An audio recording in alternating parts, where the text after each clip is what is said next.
Namaste everybody, welcome to day 9 of our Feel Good Yoga Challenge. Today we're going to be focusing on core strength, which I know you might be thinking, that's not going to make me feel good, but I promise you at the end of this practice you'll be feeling energized and ready for whatever else you have in the rest of your day. Core strength is so important for our posture and for our ability to remain upright and have a really long, healthy life. So make sure to save this video, return to it so that you can continue to practice this, because this is going to really aid all of your other practice, all of your other fitness goals. So we're going to get started today laying down on our back.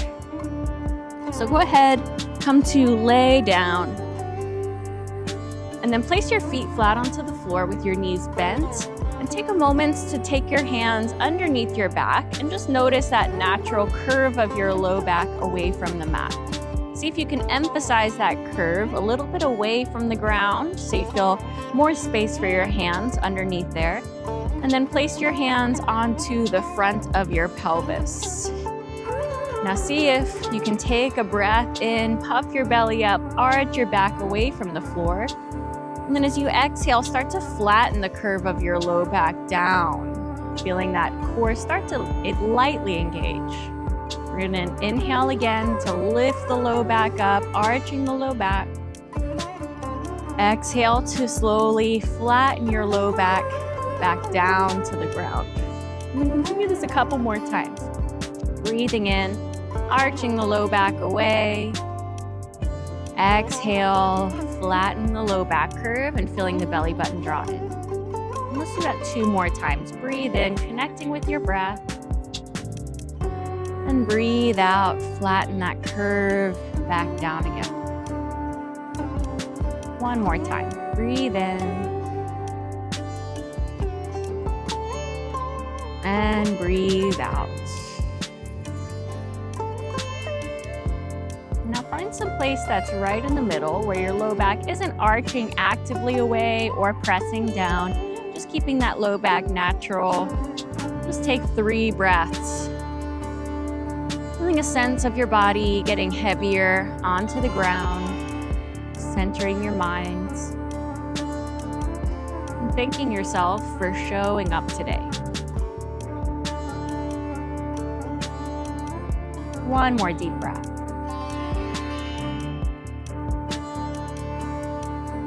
Very nice. Now let's start to kick your feet up off the floor, hug your knees in towards your chest, and give yourself a gentle rock side to side. The core is really one of our main supports for our low back. When I say core, I don't mean just the 6-pack that you see in magazines, but also the obliques and all the muscles around the spine and the back. Now let's straighten the legs up to the sky or the ceiling, wherever you are. Roll out your ankles and hold the back of your thighs. I'm just taking a moment to warm up. Start to bend your knees back in. Now place your hands right alongside your hips, right down by your butt, and tuck your thumbs a little closer together so you feel them pressing underneath your hips. Now tabletop your legs, and this means your knees are stacked over your hips and your shins are about parallel to the floor. Flex your feet, and now remember that exercise we did in the beginning. Press the low back down into the floor. We're going to try to maintain that low back press the whole time. The back of the head will also stay on the ground for this. And now tap just your right toes down to the floor, keeping that 90-degree angle in your leg. Bring the leg back up. And then we'll tap left toes down and bring it back up. And do a couple of times, 1 at a time. Just testing, can you keep the low back pressing down towards the floor the whole time? I had a cesarean back in November of last year, so I'm still building up a lot of my core strength, so I'm right there with you. You can't always tell how strong somebody is by looking at them. And so no, I am absolutely feeling it. But if you're starting to feel like you want to take this up a notch, you could try to keep your knees together and tap your toes down at the same time. And if you start to feel your low back swaying away from the floor, then you'll go back to 1 leg at a time. I'm just going to do this for about 5 more times. You should probably feel, I know I'm feeling already, a little bit of my low back, my low belly firing up. Drop 2 more for 2. Back up. And last 1. And back up. Give yourself a moment, tuck your knees to your chest. Give yourself a little love, rock side to side. Now we'll repeat a similar exercise, either repeating the same one that you just did if you found that one was really challenging for you today. But if you'd like to try something a little more challenging, you will try straight legs this time. So you'll straighten the legs up towards the sky, hands still underneath your butt, and then lower your right straight leg, hover it above your mat, and then lift it up and do your left straight leg. Now do one leg at a time, finding these single leg lifts. Low back, again, is pressing down the whole time to brace the core, keeping yourself nice and stable through the movement. Again, if you start to feel like, yeah, this is feeling pretty good, but I could kick it up a notch, then you could try to keep your legs together, lower them together, and back up. And if you're doing single legs, we're gonna do 2 more each leg. If you're doing the legs together, we're gonna take 3 more. 3, 4, 2, and last one, legs up. Draw the knees to your chest again, give yourself a little squeeze. And then bring the hands to the backs of your thighs and start to rock and roll a little bit up and down from your hips to your shoulders. We'll stay out of the neck until you can come all the way up to a seated position. And once you come to seated, we'll take a gentle twist to find a little bit of release through the muscles we just worked. So let's take your left hand across to your right knee and place your right hand behind you to rotate. Sit up nice and tall, take a big breath in, and then turn as you breathe out. Now unwind to face forward, reach your arms all the way up, breathe in. And then look to your left, cross your right hand over and take the left hand behind you. Take a big inhale, fill your rib cage. And then exhale to empty as you turn. And slowly unwind to face back forward. Now our next couple of postures will be from tabletop position. So go ahead, find a hands and knees position. So this is where we're gonna focus on strengthening a little bit of the muscles of the back as well as the front. And so this is a wonderful exercise if you have any low back instability to really start to incorporate these exercises. Now once you're in your tabletop, gaze stays right in front of your hand, so the back of your neck is a neutral position. And then extend your right leg back behind you and hover it about the height of your hip. If your toes are turning to the right, try to imagine you had a flashlight in your big toe that you wanted to flash down towards the mat. Now keep the right hand down and extend your left arm towards the front of your mat. Draw the belly button in. Remember that feeling of the low back pressing into the mat. Now press your low back up a little towards the sky. Take a breath in, and then curl your elbow and your knee in towards each other. Do that 3 more times. Breathe in to extend, and breathe out to contract. Inhale, extend. Exhale to compress in. Last time, extending with your inhale, and now we're holding for 3 breaths. Breathing in, breathing out. Draw the belly button in, breathe in, and out. Neutral through the neck, last time. And then place your hand, place your knee down. You could take a few cat-cows or maybe roll out your right wrist for a moment.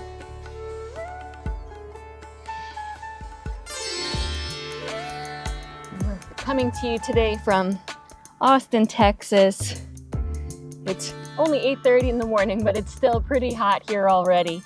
Let's get started on that other side. Extend your left leg back. Again, imagine you had a flashlight right in your big toe that you wanted to shine right at the mat. Now extend your right arm forward. This is often called bird dog. So we'll find this, if you ever seen a hunting dog that spots a bird, this is the position they teach them to hold. Take a big breath in, belly button in. Exhale, knee to elbow under you as you contract. And inhale to extend. And exhale to contract. Inhale, reach. Exhale, contract. We've got 1 more. You're doing great. Inhale to extend. Exhale, curl it in. Now this time when you extend, we're gonna hold here for 3 breaths. Pressing strong through that hand, strong lift through the belly button to the spine. 1 more deep breath. Place your 2 hands down, your knees down, add a little sway or maybe roll out that left wrist. Really great.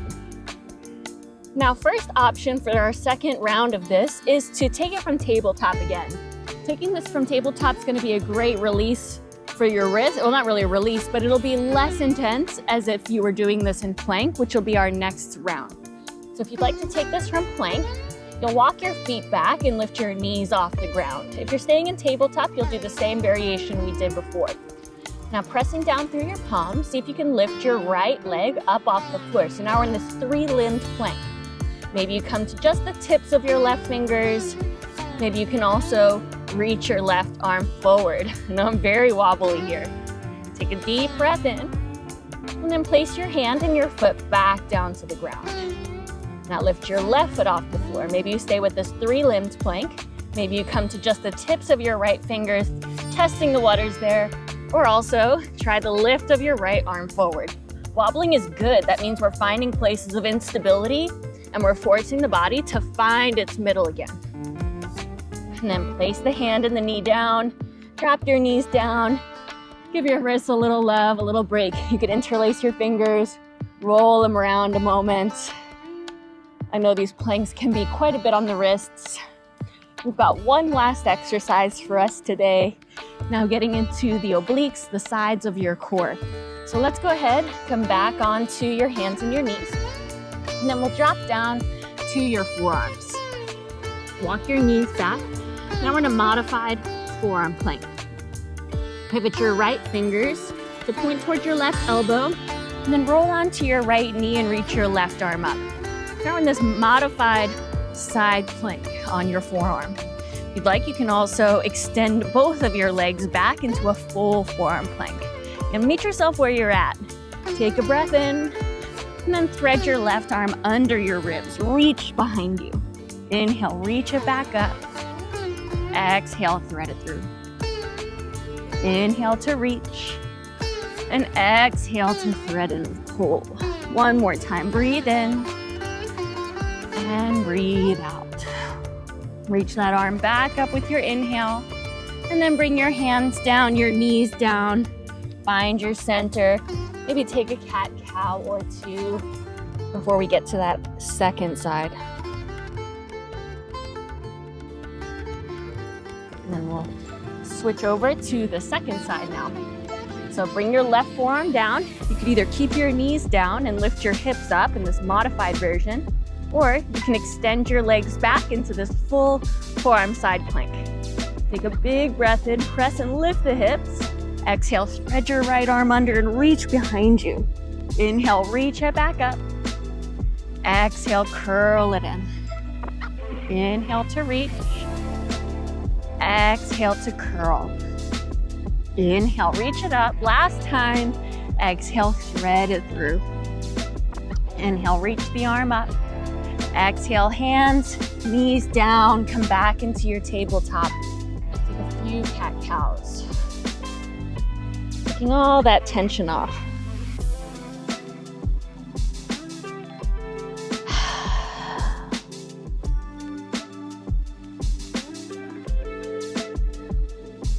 And slowly start to walk your knees in. Come to a seated position. We're at our final exercise here, our grand finale. Walk your feet in. This is also, for me, the most challenging of all of the exercises, especially after I've had 2 cesareans, so my low belly is really needing the support for this, but this is good. So building this together, take the hands behind the backs of your thighs, lift your chest up, and then see if you can lift your shins up away from the floor. Kind of like that tabletop version, your shins are parallel to the mat. You might reach the arms forward and just hold. This is a great place to stay. Otherwise, we'll straighten your left knee, draw your right knee in, come back up, and then go the other way. Woo, come back up, straighten, back up, and we'll go other side. Taking this 3 more times to each side. And if you start to feel yourself getting fatigued, you can always use the hands behind you to give yourself that little bit of a boost. You might not need it. I for sure do, to be able to finish this off with some good form. Last one, each leg. And then come back up, cross your legs. And one last time, let's finish off with a twist. Take your left hand across to your right knee. Turn and look over your back shoulder. Give yourself a little pulse here for 3, 2, 1. Come back, reach up, big breath in. Opposite side, exhale. A little pulse for 3, 2, 1. Breathe in, reach the arms up. Palms together, bring them in front of your heart, and thank yourself for showing up, for challenging yourself. I know I felt challenged here today, and I hope to see you in our next challenge day. Make sure to go and check out the previous videos. If this is your first day of the challenge, you can do these videos in any order. Make sure that you save the videos that are your favorites so you can continue to visit them. These practices really work when you do them consistently over and over. That's when you start to see the benefits. So thank you again so much for sharing this time. Make sure to like, comment, subscribe to the channel. We put a lot of love and thought into each and every video, and we would so appreciate to have you join our community. Namaste.